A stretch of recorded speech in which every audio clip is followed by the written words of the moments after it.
Hello, my name is Yatisha, lecturer from Praveen Patel College of Diploma Engineering and Technology. Today we will see the practical number 10 of mobile application development. So the practical name is develop a program to implement login window by using above UI controls. So the UI controls which we have used till, that is text view, edit text, button, image button, toggle button. So by using all these UI controls, we need to make a login window, make a user interface called as login window. So questions here, name the file in which respective XML components can be added. So the XML components is added in the activity main.xml file, right? In activity main.xml file, we design the user interface. And to make a action on that UI control, to perform a action on that UI control, we use main activity.java code, right? So the right answer for this question is activity main.xml. Second question is list all the UI component which can be used to develop a login window. So login window, if you want to create a login window, then which UI component will be used? So it can be text view, it can be edit text, it can be button. Okay, so these are the UI components which can be used to develop the login window. Now the exercise is write a program to create a login form for social networking site. So we need to create a login form for a social networking site. So first of all, create a new project named as experiment number 10. This is experiment number 10. So create a new project by going in the file and called it as experiment number 10. And then we need to design the user interface, right? So go to the activity main.xml file.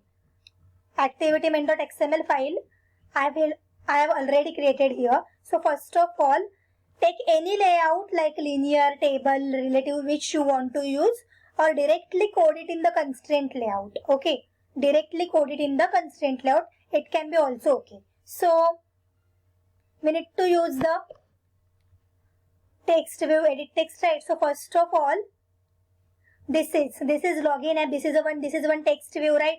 Login form is a text view, and then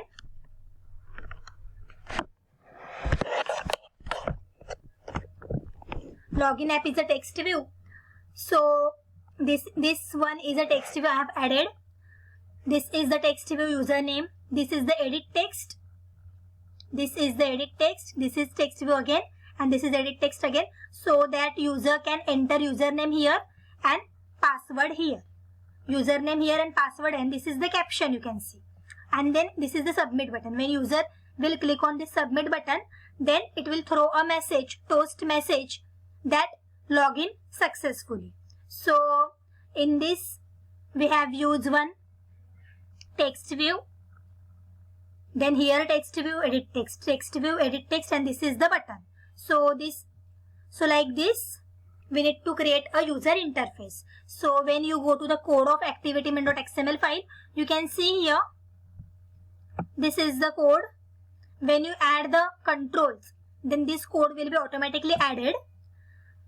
Name them, like first text view is the login app. So I have given here Android text login app. Okay, text size is 30. Text style is bold. So like this you can give your attributes.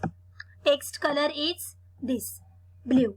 So and this all attributes, margin bottom, margin end, left, right, start and end. We are using constraint layout, right?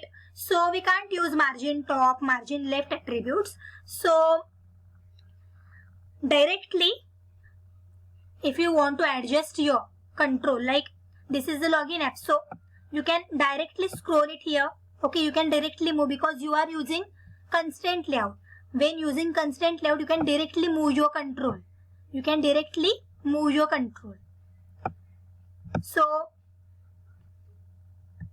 directly right click on it, and here constraint, go to the constraint, and here parent top, click on parent top once, then again parent bottom, parent start and parent end. So click on parent top, bottom, start and end each time, and then here this code will be automatically added here in the code. like start,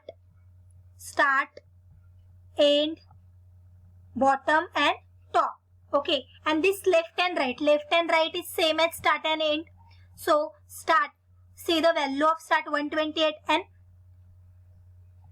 value of left is also 128. So start and left's value is always same. Then right and end's value. Right's value is 147 and end's value is 147. So it is every time same because start is same as left. Here, from here we are seeing this text view. So from here to here, from here to here, that is start, or you can say as left. Start and left is same. So start or left, both value are same. So from here to here, distance is start. That distance is what? 128. Okay, and it is on the left side. So left and start is the same. Like that, right and end is the same. So from here, see the text view, login at from here to here. This is right side. This is 147 distance. Okay, and this is also end of the text view, right? So end and right is same. End and right is same, 147 value. This will come directly. You just need to right click on it, go to the constraint because we are using constraint layout, and then one by one click on this parent top, parent bottom, start and end, so that this view will be constrained. And when you constrain it, this all the values will be by default come in the code. When I click on the start, then this value will become. When I click on the top, this value will become. So this all the values will be by default come. Okay, and then this will be also by defaultly come. So you don't need to code for here when you are using constraint layout. Okay, when you are using constraint layout. So if you want to change the left side or start side, if you want to move it little bit on the right side, then here left. So when you change this value left side, you can change it also. When you change this value, then for the start and left you need to change the value. So it will be go to the left side. So if you want to change this value, you can also change that values. So you can change it. Now these are the things when you are using a constraint layout. Okay, when you are using constraint layout directly, then these are the things we need to do. But when you are using relative layout, linear layout, then we don't need to do this right click and constraint. Directly you can use margin left attribute, margin top attribute directly according to your positions. Okay, that we have done previously. But when you are using constraint layout, then you need to do these things. Okay, right click and then constraint. And this, when you click on the parent top, this code will be automatically added in the code section of the text view. Okay, that we have seen now. So for every control you need to do this. Okay, right click here, then right click here for every control when you are using constraint layout. Okay, when you are using constraint. So but when you are using relative table or linear layout, absolute layout, we don't need to do these things. Okay, we can directly use the margin left attribute, margin top, and then adjust your positions according to you. Okay, so this is the user interface. But now here, as we know, username can be text. Okay, but password, when we enter a password, it can be bulleted, right? Generally when we enter a password, it will be look like bulleted, right? As you can see here, when you enter a password, it should be like this. It should be view like this, bulleted. So for this, we need to code the edit text here. Okay, we need to do a coding in edit text section, this edit text, so that whatever we have entered, whatever we will enter in this section, it will be bulleted. Okay, so for that one attribute will be used, that is, first of all go to that edit text.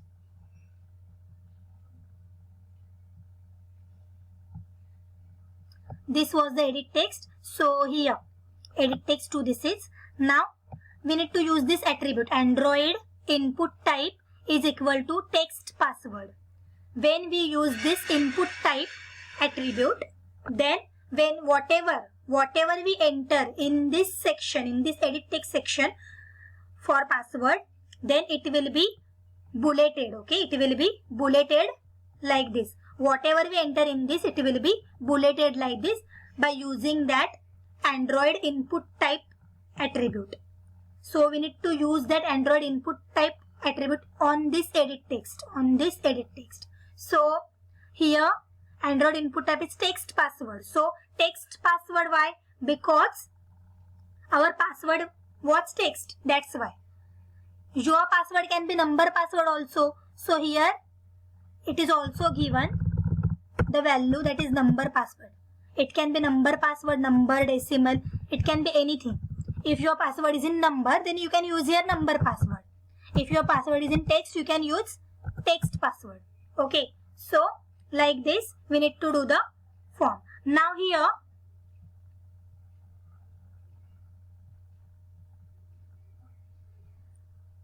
this is the user interface we need to design. Now button, come to the button. Now here when we click on this button after entering values, username and password, it should give message login successfully. Okay, so for that we need to use toast message. We need to use a toast attribute. Okay, we need to use the toast attribute. When we click on this submit button, it should give a message, right? Login successfully. So for that we need to code in the main activity.java. So first of all, create object of a button. Button B1 is the object. Button is the name of the control and B1 is the name of the object. Okay. So in Android we can make objects like this. If you want to create a object of text view, then first of all you need to write the name of the text view, and then like this when you enter a button, so it will give you button Android widget. So just enter that. So that package will be imported here. Okay, see, import Android widget button. Okay, and then create a object of that button. So like this. So B1 is the name of the object. Now here this code is by default, right? But we need to make a code for the button, for toast message. So this is the code we need to write. Okay, so first of all B1 is equal to, this is the ID. Okay, this is the ID giving to the object. So button's ID is what? Here in the main XML file, go to the code, go to the button, button's ID is what? Button. ID is important in the main activity.java file. Okay, if you want to perform any action on any control, text view, button, checkbox, anything, then we need to code in the main activity.java file if you want to make an action on it. And for making an action you should know the ID. Okay, so button's ID is button and ID is given in the activity.xml file designing part. So button's ID is button. So here B1 object, we are giving ID of the button to this object. We are assigning ID of that button to this B1 object. Okay, so B1 is equals to button find view by ID. This is the syntax r.id. This is the ID name. Okay, this is the ID name. Like when you got it, it will give you which IDs you have. So we have this many of IDs, but we are using button's ID. So like this. And then next is the B1 dot set on click listener. Okay, why we are using listener? Because we need to perform action on button, right? So we will use listener like Java. So this is the syntax. B1 dot set on click listener, new view dot on click listener. This is the syntax. And then here public void in the on click method. This is the syntax you need to learn. Okay, this is the syntax. Now here this line toast on the on click method, toast dot make text. Okay, this for the toast file we need to give the three parameters. Which of these parameters? Get application context, which will give you the context of application, which will connect you to the application. This is the get application context method. Second parameter is login successfully. When you click on the button, it should give you a message like login successfully, right? So the message will be written here, login successfully. You can give here any message you want to give. And comma, third parameter is toast dot length long show. So here, why this is this will give you the time duration. So toast, when you click on dot here, it will give you length long and length short. So when you click on short, then that toast message login successfully will be displayed for the short period of time. When you click on long, it will be displayed for the long period of time. This is the, now here bracket complete. And this message you want to show, right? So dot show method we will use. So this is the syntax of toast. Okay. And it is on the b1 dot on click listen, means on the object of button. So that when you click on this button, it will give you a message. It will give you a message that login successfully. So this get application context, first and third parameter is the syntax. In the middle of side, that is text, you can write anything. When you click on button, it will show you that message. Okay. So this is the listener. Now for that, first of all, object creation and ID assigning. These are the important parts. When you only create an object and didn't give any ID to that object and directly you set on listener method, then it will not work. This is important. You need to give the ID. You need to give the ID of the control to that object, so that the object will recognize on which UI control we need to perform the action. Okay. So this is the login Windows code. Now output will be like this. This app will be created. We need to enter username, password, and when you click on submit, it will give you a toast message, login successfully. Okay. So now this experiment number 10 is completed. Thank you.